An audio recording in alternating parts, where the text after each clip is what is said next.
प्यारे बच्चों, मेरा नाम है डॉक्टर एस के गोयल और मैं अरिहंत पब्लिकेशन के लिए मैथ्स की बुक्स लिखता हूं।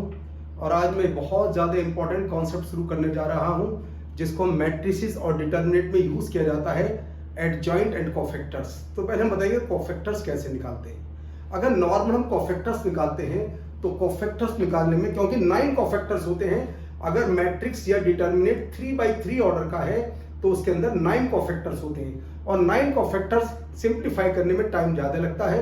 अगर बोर्ड के एग्जाम में बच्चे सोल्व करते हैं और वो अपना आंसर चेक करना चाहे तो इस वाले मेथड से अपना आंसर चेक कर सकते हैं। आज मैं बता रहा हूं कोफैक्टर्स की एक special technique, method of cofactors, direct method और गेम मेथड। यानी कि मेथड इतना आसान है जैसे गेम खेल रहे हो इस तरीके से मेथड, बिल्कुल बेसिक, जिसमें दिमाग का यूज बिल्कुल भी नहीं है।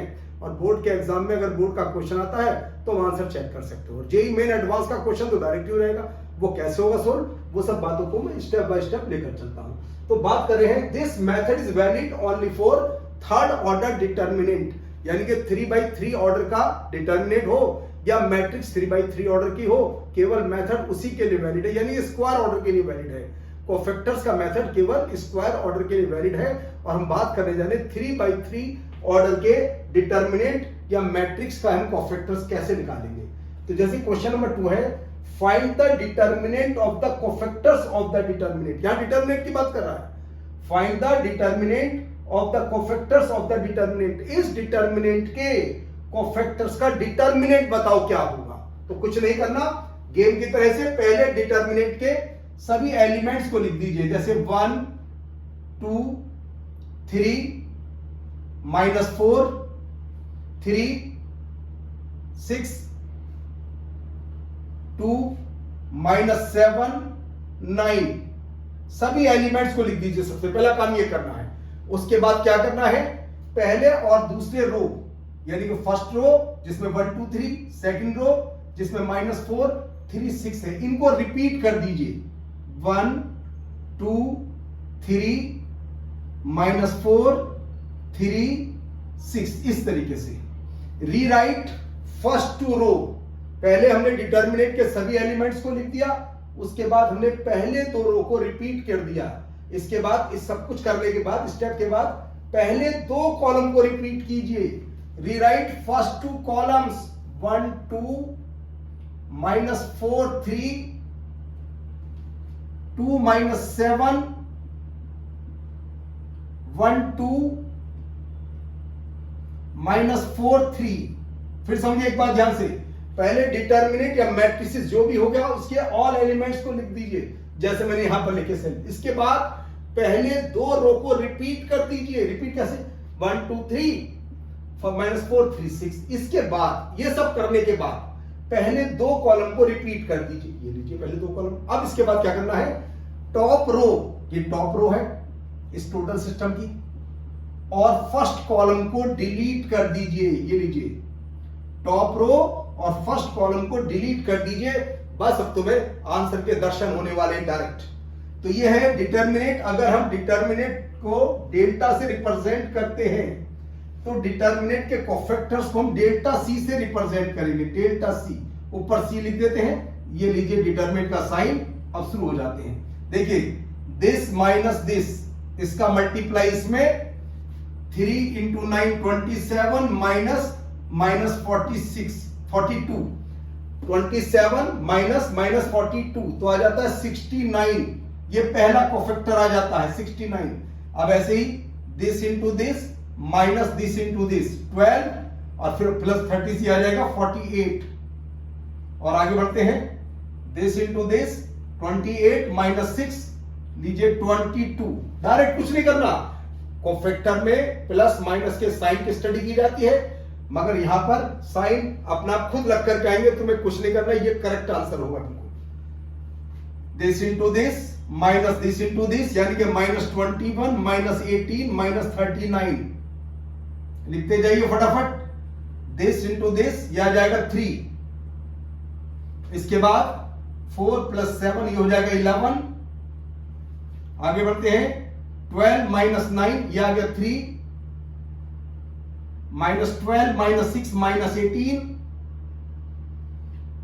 3 + 8 ये आ गया 11। ये ही कोफैक्टर्स का डिटर्मिनेंट, ये डिटर्मिनेंट ऑफ कोफैक्टर। इससे फास्ट दुनिया में कोई मेथड नहीं हो सकता, इजी वे में बिना किसी दिमाग का यूज करे, कंडीशन में ना प्लस साइन, सब इसके अंदर इंक्लूड है। तुम्हें कुछ नहीं करना, तुम्हें तो बस एक पहले डिटर्मिनेंट की वैल्यूज रखनी है, पहले दो को रो को रिपीट करना है, उसके बाद पहले दो कॉलम को रिपीट करना है, टॉप रो यानी कि फर्स्ट रो और फर्स्ट कॉलम को डिलीट करने के बाद बस मल्टीप्लाई करना है, this into this minus this into this into this, और इनको लिखना है हमें रो, सभी रो के अकॉर्डिंग, ये फर्स्ट रो, ये सेकंड रो, ये थर्ड रो, ये आ जाता है डिटर्मिनेंट ऑफ कोफैक्टर्स।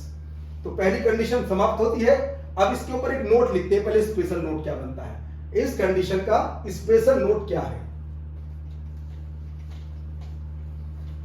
हम ऐसा मानकर चल रहे हैं कि कोफैक्टर का मेथड तो केवल 3 ऑर्डर के लिए वैलिड है, मगर फॉर्मूला किसी भी ऑर्डर के लिए होगा। जो नोट लिखवाने जा रहे हैं हम, उस बात को ध्यान से देखिएगा। मान लीजिए एक डिटर्मिनेंट n ऑर्डर का है, ऐसे लिख देते हैं नोट,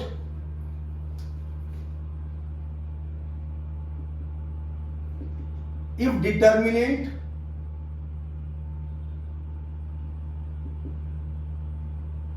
डेल्टा बोल देते हैं, determinant delta of order n, अगर एक डिटर्मिनेंट n ऑर्डर का है मगर मेथड केवल 3 ऑर्डर को सोल्व करने के लिए है, मगर ये मन की बात है, डिटर्मिनेंट n ऑर्डर का है, देन डिटर्मिनेंट ऑफ कोफैक्टर्स होगा डिटर्मिनेंट की पावर n-1 के इक्वल। ये मोस्ट इंपॉर्टेंट कॉन्सेप्ट जो एग्जाम में डायरेक्ट यूज होता है। Delta c determinant of cofactors is equal to determinant whole raise to the power n-1। n क्या है? Order of determinant, order of determinant मतलब क्या, 3/3 है, 4/4 है, 5/5 है, किस ऑर्डर का है या फाइंड नहीं करे, यहां पे एक रिलेशन फाइंड करा हमने। कैसे? एक क्वेश्चन इसके ऊपर है,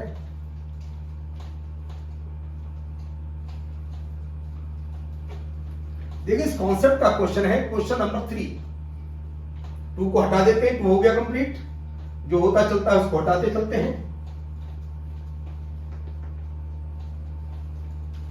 देखिए तीसरे क्वेश्चन में क्या गिवन है, if the value of a third order determinant is 11, third order determinant की वैल्यू 11 है, यानी कि डेल्टा है 11, ऑर्डर है 3। सुनिए बात को ध्यान से, the value of a third order determinant is 11, पहले ये बात, और मुझे अगर डेल्टा सी निकालना है तो फॉर्मूला है जी डेल्टा की पावर n-1 यानी कि डेल्टा स्क्वायर, और डेल्टा कितना है जी 11 का स्क्वायर, डेल्टा सी मेरे पास ही आ जाता है। देखिए ध्यान से, तब if the value of a third order determinant is 11, delta की वैल्यू 11 है, और n कितना है जी n3 है, 3 ऑर्डर का है डिटर्मिनेंट। दूसरी कंडीशन क्या, find the value of the square determinant formed by the cofactors, कहता है एक डिटर्मिनेंट के कोफैक्टर, देखिए value of the square of the determinant formed by the cofactors, उस डिटर्मिनेंट का स्क्वायर बताओ, किसका, जो कोफैक्टर से बना है, यानी कि डेल्टा सी का स्क्वायर मांग रहा है तुमसे। तो लीजिए ऊपर था 11 स्क्वायर का होल स्क्वायर, हमें फाइंड करना है 11 की पावर 4। मैं इसको भी सोल्व करने आसान कर देता हूं, 11 की पावर 4 को जैसे 11th क्लास में हम पढ़ते हैं बाइनोमियल थ्योरम के अंदर pascal triangle rule, pascal triangle में छोटी सी बात होती है, बताता हूं, क्लियर करके देखिए। 1 1 है तो पहले लिख देते हैं 1 1, यहां लिख देता हूं 1 1, उसके बाद 1 और 1 दोनों को ऐड करो, 2 इधर 1 इधर 1, 1 1 को इधर कर दीजिए, दोनों का सम को बीच में लिख दीजिए, ट्राइंगल बनाना है मुझे। आई 1 + 2 3, 2 + 1 3, 1 को इधर 1 को इधर, इसके बाद 1 + 3 4, 3 + 3 6, 4 1, ये देखिए ये बन गया ट्राइंगल, पास्कल ट्राइंगल रूल। ये हमारा 11, ध्यान से देखिए, ये है 11 का स्क्वायर, ये 11 की पावर 3, तो ये है 11 की पावर 4, तो हमारे क्वेश्चन का आंसर हो जाता है 14641। जब भी तुम्हें 11 का स्क्वायर करना हो तो पास्कल ट्राइंगल रूल से करेंगे। मन में आता ट्राइंगल कहां पर है, देखिए ये रहा ट्राइंगल 1 + 2 3, इसे कहते हैं पास्कल ट्राइंगल रूल। कुछ नहीं, हमें तो नंबर से मतलब है, हम यहाँ पे बाइनोम थ्योरम की स्टडी नहीं कर रहे, हम तो केवल नंबर की स्टडी कर रहे हैं। तो देखिए 1 1 1 और 1 2 2 बीच में आ गया, यहां लिख देता हूं। पहले देखिए 1 1, देखिए इन दोनों को ऐड करो 2 1 1 शिफ्ट कर दीजिए, ये आ गए 11, यह 11 का स्क्वायर, फिर ऐसी 1 + 2 3, 2 + 1 3, 1 को इधर शिफ्ट कर दीजिए, ये आ जाता है 11 का होल क्यूब। एक बार और करना है मुझे तो 11 की पावर 4 चाहिए। आज 1 + 3 4, 3 + 3 6, 3 + 1 4, 1 इधर शिफ्ट 1 इधर शिफ्ट, ये आ गया जी 11 की पावर 4। तो इस तरीके से हम फाइंड कर सकते हैं। तो इसमें पूछा गया था if the value third order determinant, एक थर्ड ऑर्डर डिटरमिनेंट की वैल्यू हमारे पास 11 है और कहता है find the value of the square of the determinant followed by the cofactors. एक ऐसे डिटरमिनेंट का स्क्वायर कीजिए जो उसके कोफैक्टर से बना है। तो देखिए डेल्टा सी, डेल्टा की पावर n-1 n3 है, डेल्टा स्क्वायर 11 का स्क्वायर। अब इसका होल स्क्वायर चाहिए, तो 11 की पावर 4, मैंने बताया 11 की पावर 4 को सिंप्लीफाई करने का प्रोसीजर क्या होता है, इजी वे। तो कुछ नहीं करने, पहले लिखिए 11 1 1, दोनों को ऐड कीजिए, 2 1 इधर शिफ्ट 1 इधर शिफ्ट, 1 + 2 3, 2 + 1 3, 1 को शिफ्ट कीजिए 1 इधर, 1 + 3 4, 3 + 3 6, 3 + 1 4, 1 शिफ्ट, आ गया 11 की पावर 1, 11 की 2, 11 की 3, 11 की पावर 4। तो इजी करने का ये मेथड होता है। अब हम एक क्वेश्चन कोफैक्टर का और करेंगे, उसमें एक नाम आया जी find the adjoint of the matrix.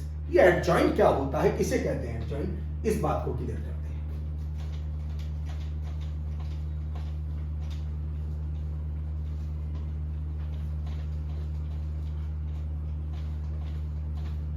Adjoint होता है कोफैक्टर्स का जो मैट्रिक्स या डिटरमिनेंट होता है उसके कोफैक्टर से बनता है, उसके ट्रांसपोज से बनता है।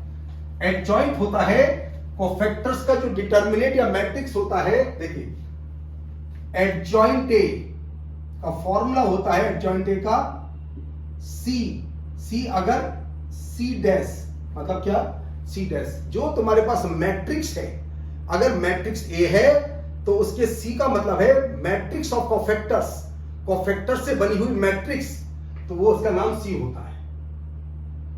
तो सी डैश यानी कि उसका ट्रांसपोज कर दीजिए, पहले रो को पहले कॉलम में, दूसरे रो को दूसरे कॉलम में, तीसरे रो को तीसरे कॉलम में, इसे कहते हैं ट्रांसपोज। तो एडजॉइंट ये होता है। इसमें कहता है find the adjoint of the matrix A. एक हमें मैट्रिक्स ए मालूम है, ए है जी -1 -2 -2 2 1 -2 2 -2 1, ये मेरे पास मैट्रिक्स गिवन है। ए कोई मैट्रिक्स है, find the adjoint of the matrix, मुझे इसका एडजॉइंट बताना है। मैंने बताया जैसे कोफैक्टर का मैट्रिक्स, जैसे डिटरमिनेंट निकाला, ऐसी कोफैक्टर्स का हम गेम मेथड से निकालेंगे कोफैक्टर्स का मैट्रिक्स, और उस मैट्रिक्स का ट्रांसपोज कर देंगे तो हमारे पास एडजॉइंट आ जाएगा। गेम मेथड का यूज करने जा रहे हैं जी। फिर दोबारा से गेम मेथड का यूज देखिए। क्या पहले मैट्रिक्स के ऑल एलिमेंट्स, ये 3 ऑर्डर का है, ध्यान से देखिए, -2 -2 2 1 -2 2 -2 1। फिर एक बार रिपीट कर रहे हैं, ध्यान से देख लीजिए। पहले 2 रो को रिपीट कर दीजिए या पुनः लिख दीजिए, -1 -2 -2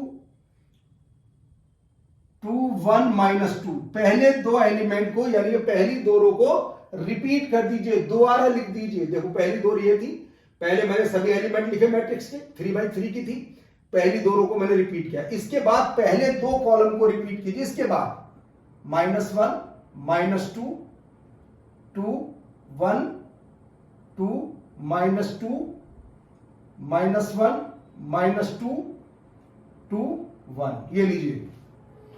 पहले स्टेप के अंदर हमने क्या किया, पहले स्टेप के अंदर हमने किया कि पहले 2 रो को रिपीट किया, उसके बाद पहले 2 कॉलम को रिपीट करेंगे। देखिए पहले मैट्रिक्स के सभी एलिमेंट्स, पहली 2 रो को रिपीट, उसके बाद पहले टॉप रो और फर्स्ट कॉलम को लीजिए हम डिलीट कर देते हैं। अब मुझे सी का डैश चाहिए, थोड़ा सा दिमाग यहां लगाने की आवश्यकता है। एडजॉइंट डायरेक्ट कैसे निकालेंगे बिना ट्रांसपोज के, मन में ही कैसे सोल्व हो जाता है, इस बात को मैं क्लियर करने जा रहा हूं।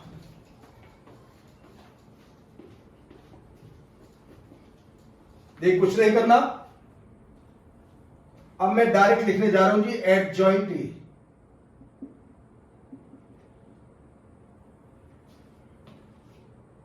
बस तुम्हें एक काम करना है, जैसे this into this minus this into this करते हैं, ऐसे करिएगा। पहले हम रो के अंदर लिखते थे, तब कॉलम में लिख दीजिए, डायरेक्ट एडजॉइंट आ जाएगा। पहले हम रो में लिखते थे, अगर मुझे एडजॉइंट चाहिए तो मैं कॉलम में लिखूंगा इस बात को। कैसे? देखिए 1 -4 यानी कि -3। अब इसे लिखिए -4 -2 -6, कॉलम में लिख रहा हूं। क्यों? मुझे एडजॉइंट चाहिए। अगर मुझे कोफैक्टर चाहिए था, जब तो मैं लिखता रो के अंदर, ट्रांसपोज इसके अंदर साथ साथ हो गया। पहले लिखता अगर मुझे चाहिए कोफैक्टर्स तो रो के अंदर, मगर मुझे तो एडजॉइंट चाहिए तो मैं कॉलम के अंदर। और -4 -2 ये भी -6, ध्यान से देख लीजिए। पहले रो में लिखा था, अब एडजॉइंट में कॉलम में लिख रहे हैं। हाँ जी, 4 + 2 6, -1 + 4 3, ये -6 छूट गया यहां पर। देखिए फिर देखिए, सॉरी गलती से रो की बात आ गया, कॉलम में लिखना है मुझे। देखिए 4 + 2 6, सेकंड कॉलम की बात चल रही है। -1 + 4 3, इसके बाद -4 -2 -6, यहां से देख लीजिए, कुछ नहीं है।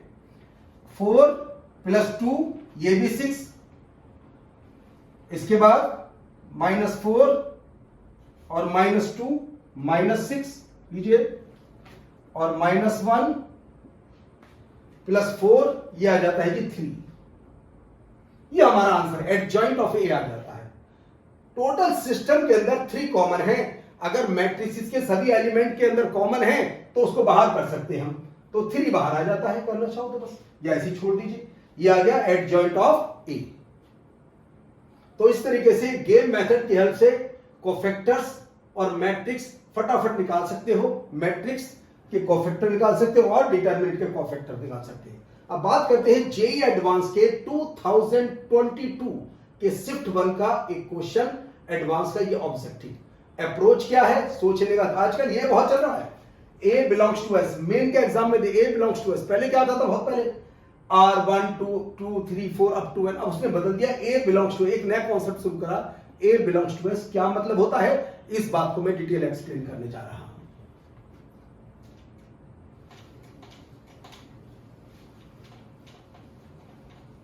बिलोंग्स टू का मतलब है ए के सभी एलिमेंट एस के अंदर हैं। ए बिलोंग्स टू एस, ए के ऑल एलिमेंट्स एस के अंदर हैं।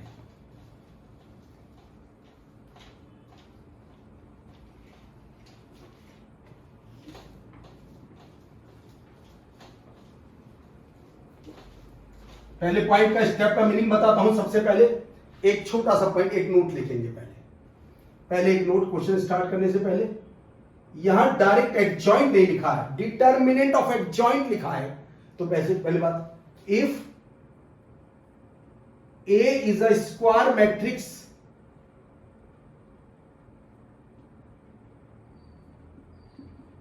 Of order n and non singular, ये बहुत इंपॉर्टेंट बात है, जिसका डिटर्मिनेंट 0 ना हो, नॉन सिंगुलर। अगर 0 है तो उसका नाम सिंगुलर होता है। If A is a square matrix, पहली बात तो अगर जो भी स्क्वायर मैट्रिक्स होगी उसी का हम कोफैक्टर्स का मैट्रिक्स निकाल सकते हैं और उसी के हम एडजॉइंट फाइंड, केवल स्क्वायर होना चाहिए। If A is a square matrix of order n and non singular, वो नॉन सिंगुलर हो, तब एक कॉन्सेप्ट यूज करते हैं, determinant adjoint A is equal to determinant A की होल पावर n-1। ये फॉर्मूला यूज करेंगे जी हम, मोस्ट इंपॉर्टेंट फॉर्मूला जो बहुत काम आता है। यहां डिटर्मिनेंट लिखा था तो मुझे ये फॉर्मूला बताना पड़ा। डिटर्मिनेंट एट, देखिए डिटर्मिनेंट एडजॉइंट ए, इसकी वैल्यू इसके इक्वल है, तो हमें इसके अंदर डिटर्मिनेंट की आवश्यकता पड़ने वाली। इसका डिटर्मिनेंट क्या होगा, पहले एस का मीनिंग बता दूं। एस का मीनिंग क्या है, देखो ये एस लिखा है root N, square root N, और एन की वैल्यू है 1 to 50 and N is odd. N odd होना चाहिए, सभी को मालूम है एन ऑड कहां से कहां तक होता है। भाई एन ऑड होगा 1 से 1 3 5 7 चलते चलते 49 तक ये ऑड नंबर है। जो इसने कहा एन इज ऑड, देखिए एन ऑड कहा तो लीजिए हमने एन ओ ऑड लिया, ये रहा जी एन ऑड, और एन की वैल्यू कहां से, 1 से 50 तक एन की वैल्यूज है। और कहता एस क्या है, भाई एस कुछ नहीं है, एस का मतलब है इन सभी को रूट के अंदर रख दीजिए, √1 √3 √5 √7 चलते रहिए √49, इसको ऐसे लिख दीजिए जी। और ये सभी वैल्यूज किसकी वैल्यू, ये सभी वैल्यूज ए की वैल्यू है। A belongs to S, A S के अंदर है, ए के सभी एलिमेंट किसके अंदर हैं, एस के अंदर। ए बिलोंग कर रहा एस को, ये बात बोला गया इसके अंदर। और यहां सिग्मा में कहता है ए बिलोंग्स टू एस, तो हमारे पास ए की वैल्यूज क्या क्या हो गई, हाँ जी हमारे पास ए की वैल्यूज हो गई √1 √3 √5 √7, ये सभी ए की वैल्यूज हैं।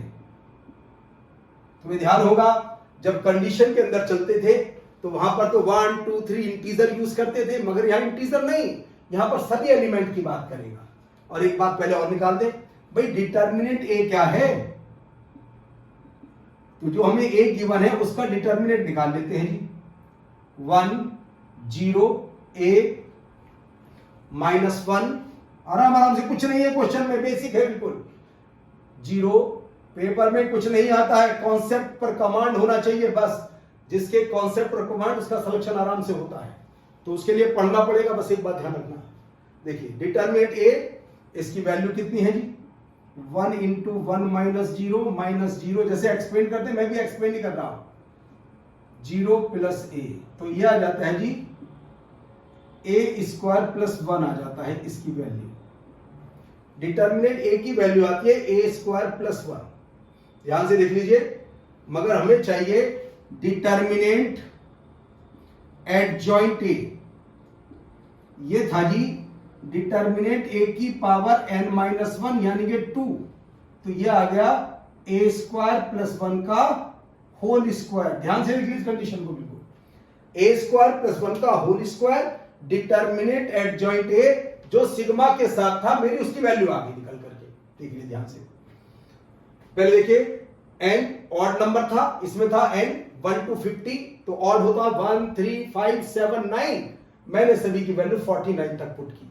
जब n की वैल्यू पुट करो सेट आ जाता s √1 √3 √5 √7 √49, और कहता है a बिलोंग्स टू s, तो a की वैल्यू क्या क्या है, ये लीजिए a की वैल्यू, कोई कंडीशन थोड़ी है के ऊपर, a बिलोंग्स टू s लिखा है बस, a की कोई कंडीशन नहीं है कि a कहां से कहां तक होगा, कोई उसका रेंज है, कुछ नहीं, बस a लिखा, a बिलोंग्स टू s, तो ये सभी a की वैल्यू होगी √1 √3 √5 √7 √49। अब हमने कंडीशन निकालने के लिए पहले डिटर्मिनेंट a निकाल लेते हैं, मैट्रिक्स मेरे पास है, बस साइन बदल दीजिए तो डिटर्मिनेंट a आ गया। सिंप्लीफाई करने के बाद आता है a²+, अभी फॉर्मूला बताया था कि मैंने, डिटर्मिनेंट एडजॉइंट ए होता है डिटर्मिनेंट ए की पावर n, ये कभी 0 तो हो ही नहीं सकता, कभी जीवन में कैसे हो जाएगा 0, देखिए ये कभी 0 नहीं हो सकता, चाहे कुछ भी हो जाए।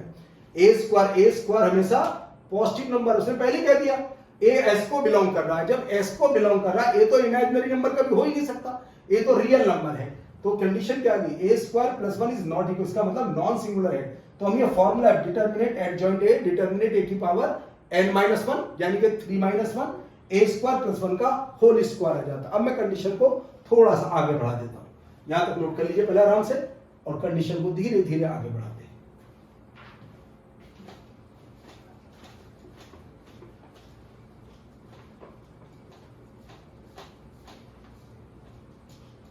बस हम कंडीशन को यहां से स्टार्ट करेंगे, सिग्मा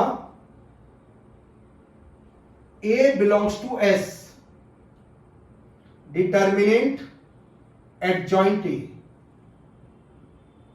ध्यान से देखिए बिल्कुल। अब जरा इस कंडीशन को देख लेते हैं जी, ये तो हमारे पास मालूम है जी a² + 1, और a की वैल्यू मुझे मालूम है, ये रही a की वैल्यू। अब जरा सबको ऐड करना है जी, a की वैल्यू पहले ये पुट करें, ये पुट करें, क्योंकि सिग्मा लगा है, और इसमें पुट कर दे a² यानी कि 1 + 1 का होल स्क्वायर, इसके बाद 3 पुट करेंगे, 3 + 1 का होल स्क्वायर, इसके बाद 5 + 1 का होल स्क्वायर चलता रहेगा, 7 + 1 का होल स्क्वायर, और लास्ट में 49 + 1 का होल स्क्वायर ये आ जाता है। ध्यान से देखिए, बिल्कुल पहले हमारे पास ऑड नंबर क्या क्या थे, 1 3 5 7 49, सबका स्क्वायर में 1 को ऐड कर रहे हैं, इजी वे में कुछ नहीं कर रहे। बिल्कुल क्या आता है देखिए, ये आता है 2 square plus 4 square plus 6 square 8 square up to 50 square. ध्यान से देखिए, सभी में 2 स्क्वायर कॉमन है, यानी कि 4 कॉमन है। 1 square plus 2 square plus 3 square plus 4 square up to 25 square, ये आ जाता है मेरे पास कंडीशन को सोल्व करते करते। सभी इवन नंबर हैं, 2 स्क्वायर 4 स्क्वायर 6 स्क्वायर, मैंने 2 स्क्वायर कॉमन यानी कि 4 मैंने कॉमन लिया, ये कंडीशन मेरे पास आ जाती है। अब इसके बाद तुम जानते हो natural number, first N natural number के स्क्वायर के सम का फॉर्मूला, यानी कि 1 square plus 2 square plus 3 square up to n square होता है n + 1 2n + 1/6। उसी का यूज करेंगे क्योंकि ये सीरीज 25 तक जाती है, तो n की वैल्यू कितनी होगी 25। यहां पुट कर देते हैं वैल्यू को,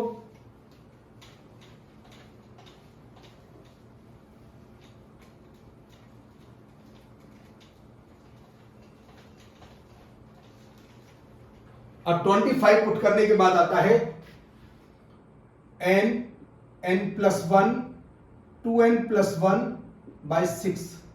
6 देखिए 3 से डिवाइड कर 3 2, यह आ जाएगा 17, यह आ जाता 13, इन दोनों का मल्टीप्लाई,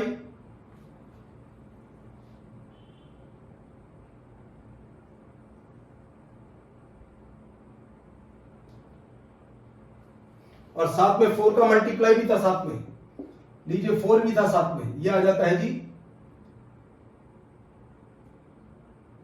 22100, ये इसके इक्वल आ जाता है 22100, और ये गिवन है 100 लैम्डा। तो लीजिए क्या था, लैम्डा की वैल्यू बताए, लीजिए लैम्डा की वैल्यू 221 ये आ जाती है लैम्डा की वैल्यू, ऑप्शन आ जाता है इसका 20 करेक्ट आंसर। तो देखिए कॉन्सेप्ट क्लियर हो, मीनिंग क्या क्या होता है इस बात को आराम से देख लीजिए। ये था जेईई एडवांस 2022 का क्वेश्चन, पहली शिफ्ट में हुआ था, ऑब्जेक्टिव ओनली 1 चॉइस करेक्ट। ऐसे क्वेश्चन आते रहेंगे कॉन्सेप्ट के अकॉर्डिंग। अगली क्लास में फिर किसी नए कॉन्सेप्ट की बात करेंगे।